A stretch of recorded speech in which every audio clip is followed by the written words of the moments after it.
আসসালামু আলাইকুম দর্শক। আমি এখন আছি টাঙ্গাইল জেলার নাগরপুর থানা পাকুটিয়া গ্রামে। এই পাকুটিয়া গ্রামে একটি ঐতিহ্যবাহী জমিদার বাড়ি আছে, সেটা দেখানোর চেষ্টা করব। তো এই জমিদার বাড়ি সম্পর্কে কিছু বলতে গেলে প্রথমেই নাম আসে এই জমিদার বাড়ির প্রতিষ্ঠাতার নাম হচ্ছে রামকৃষ্ণ সাহা মণ্ডল। এটা আমার জানা মতে 1519 সালে এই জমিদার বাড়িটি গড়ে তোলে। তৎকালীন সময়ে এই নাগরপুরের সাথে কলকাতার একটি সাংস্কৃতিক এবং অর্থনৈতিক ব্যবসায়িক সম্পর্ক গড়ে ওঠে। তো তৎকালীন সময়ে ব্রিটিশ শাসনের রাজধানী ছিল কলকাতা। তো কলকাতার সেই মণ্ডল সাহা এই পাকুটিয়ায় 15 একর জমির উপরে 3টি প্যালেস নির্মাণ করেন। এই জমিদার বাড়ির নকশা কারুকার্য যতই দেখতেছি ততই মুগ্ধ হচ্ছি। এত আগে যখন প্রযুক্তি এত উন্নত ছিল না, কিভাবে এই ডিজাইনগুলো করছে এটা একটা বিস্ময়কর ব্যাপার। তো ইংরেজ আমলের শেষের দিকে পাকিস্তান আমলের দীর্ঘ সময় পর্যন্ত তৎকালীন ব্রিটিশ রাজধানী কলকাতার সাথে মেল স্টিমার সহ মালামাল ও যাত্রীবাহী স্টিমারের সার্ভিস চালু ছিল। এক পর্যায়ে নাগরপুরের সাথে কলকাতার একটি বাণিজ্যিক এবং সাংস্কৃতিক সম্পর্ক গড়ে ওঠে। তো আমরা জানতে পারি পরবর্তীতে পশ্চিমবঙ্গ কলকাতা থেকে আসেন রামকৃষ্ণ সাহা মণ্ডল নামে একজন ধনাঢ্য ব্যক্তি। সে 19বিংশ শতাব্দীর শুরুর দিকে পাকুটিয়া জমিদার বাড়ির প্রায় 15 একর এলাকা জুড়ে একই নকশার পর পর 3টি প্যালেস বা অট্টালিকা নির্মাণ করেন। তখন জমিদার বাড়িটি 3 মহলা বা 3 তরফ নামে পরিচিত ছিল এবং এই স্থানের জমিদাররা তাদের প্রজাদের তাদের জমিদার বাড়ির সামনে দিয়ে জুতা পায়ে ছাতা মাথায় দিয়ে চলাচল করতে দিত না। যদি তাদের আইন না মানা হতো তো তাদের কঠোর থেকে কঠোর শাস্তি দেওয়া হতো। স্থানীয় অনেক মুরব্বীদের কাছ থেকে জানতে পারছি যে তাদের মৃত্যুদণ্ড পর্যন্ত দেওয়া হতো।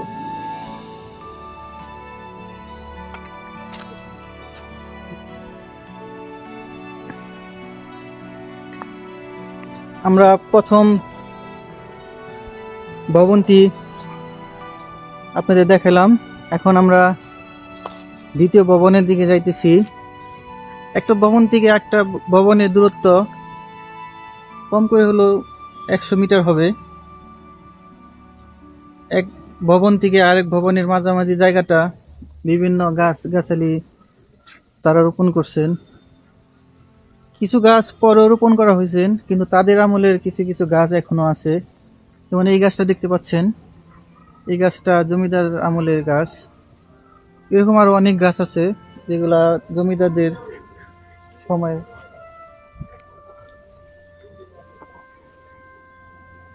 আমরা জমিদার বাড়ির পিছন সাইডে দেখানোর চেষ্টা করতেছি। তো আমি দেখতে পাচ্ছি সামনে একটি কুয়া। এটা কুয়া বললে হয় না, এটা এখানকার তখন এটাকে তারা ইন্দারা নামে ডাকতো। এখনো স্থানীয় বাসিন্দারা এটাকে জমিদার বাড়ির পিছন সাইডের ইন্দারা নামেই চিনে। তো আপনারা দেখতে পাচ্ছেন যে কেমন ছিল তাদের তখন পানির ব্যবস্থা। তো তাদের নিত্য প্রয়োজনীয় খাবার পানি, ব্যবহারের পানি এখান থেকে তারা সংরক্ষণ করতেন। এই পানি এখান থেকে নিয়ে তারা তাদের নির্দিষ্ট জায়গায় সে পানিগুলো সংরক্ষণ করতেন মূলত পানির উৎস হিসাবে, মিঠা পানির উৎস হিসাবে বা খাবার পানির উৎস হিসাবে এই কুয়ার পানি বা ইন্দারের পানি তারা ব্যবহার করতেন। দর্শক, এটার ভিতরে এখন ময়লার স্তূপ দেখতে পাচ্ছেন, বিভিন্ন হাড়গোড় ময়লা আবর্জনা দিয়ে পরিত্যক্ত ভাবে পড়ে আছে। তো এক সময় এই জমিদারদের দাপট এমন ছিল যে তাদের যে প্রজারা ছিল, তাদের জমিদার বাড়ির আঙ্গিনায় আশেপাশে রাস্তা দিয়ে হাঁটার সময় তারা কখনো তাদের পায়ে জুতা রাখতে পারবে না, মাথায় ছাতি দিয়ে হাঁটতে পারবে না। মানে এ থেকে বোঝা যায় তারা অনেক জুলুম করত এবং খুব অহংকারী ছিল। কতটা অহংকারী হইলে এরকম আইন চালু করতে পারে যে তাদের বাড়ির সামনে দিয়ে খালি পায়ে এবং ছাতা মাথায় দিয়ে যাওয়া যাবে না। তো জমিদার বাড়িগুলা দেখতে যত সুন্দর, তো জমিদারদের ইতিহাস তত সুন্দর ছিল না। তারা অনেক অত্যাচার, জুলুম, নির্যাতন তাদের প্রজাদের উপরে চালাইতো। তারা সাধারণ প্রজাদের শোষণ করে আমার মনে হয় এই ধরনের প্যালেস তারা তৈরি করছেন।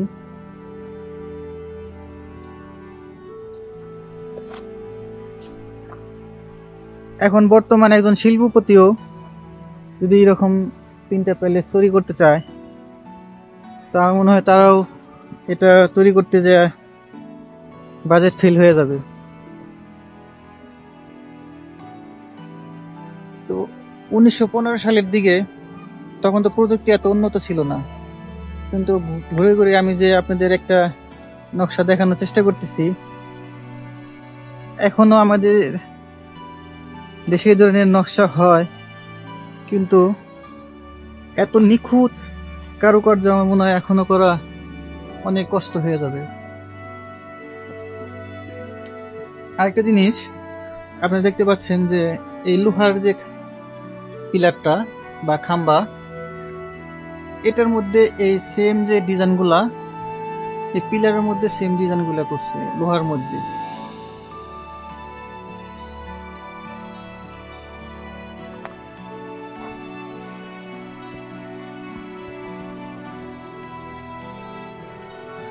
আমরা জমিদার বাড়ির পিছন সাইডে আছি এখন।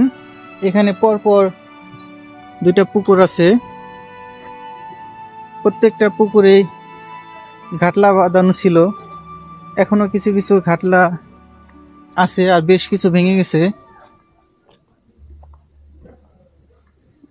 আপনারা দেখতে পাচ্ছেন যে বিশাল পুকুর, এটা ওই জমিদার বাড়ির এরিয়ার ভিতরেই পড়ে। দেখতে পাচ্ছেন পুকুরগুলা একদম পুকুরের শেষ পর্যন্ত, ওই পর্যন্ত জমিদার বাড়ি এরিয়া।